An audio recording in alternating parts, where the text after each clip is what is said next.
జరగటం లేదు. జగన్మోహన్ రెడ్డి గారి ప్రభుత్వాన్ని సొంత అక్క చెల్లెమ్మలు షర్మిలమ్మ, డాక్టర్ సునీతమ్మ అడుగుతున్నారు.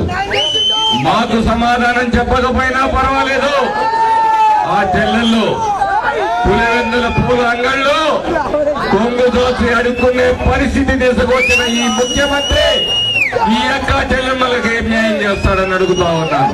నా ఎస్సీలు, నా ఎస్టీలు, నా బీసీలు, నా మైనారిటీలు అంటూ రాగాలు తీయటం కాదు. ఈ ఎస్సీ, ఎస్టీ, బీసీ సామాజిక వర్గాలకే నువ్వు చేసిందేంటో చెప్పగలవా? చెప్పే ధైర్యం నీకుందా?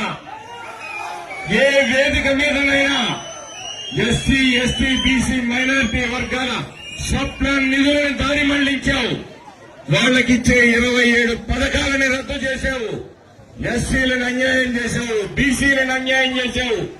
34% ఉన్న బీసీ రిజర్వేషన్ ని 24% తగ్గించావు. ఇదే నువ్వు చేసిన సామాజిక న్యాయం. సమాజంలో బలహీన వర్గాల కోసం స్థానిక సంస్థల్లో రిజర్వేషన్లను తీసుకొచ్చి మరి అందరినీ ఈ పార్టీ కాదు, ఆ పార్టీ కాదు, అన్ని పార్టీల్లో ఉన్న ఎస్సీ, ఎస్టీ, బీసీ, మైనారిటీలకి న్యాయం చేసిందే ఆ రోజు ఎన్టీ రామారావు గారు. అది సామాజిక న్యాయం అంటే. సిద్ధం లేకపోతే సామాజిక న్యాయంతో పేరుతోటి బస్సు యాత్రలు పెట్టడం కాదు.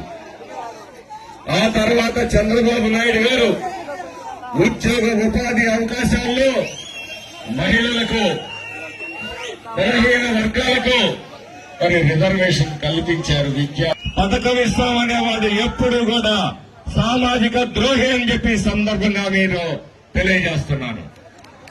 సామాజిక న్యాయానికి సమాధి కట్టిన వ్యక్తి జగన్మోహన్ రెడ్డి.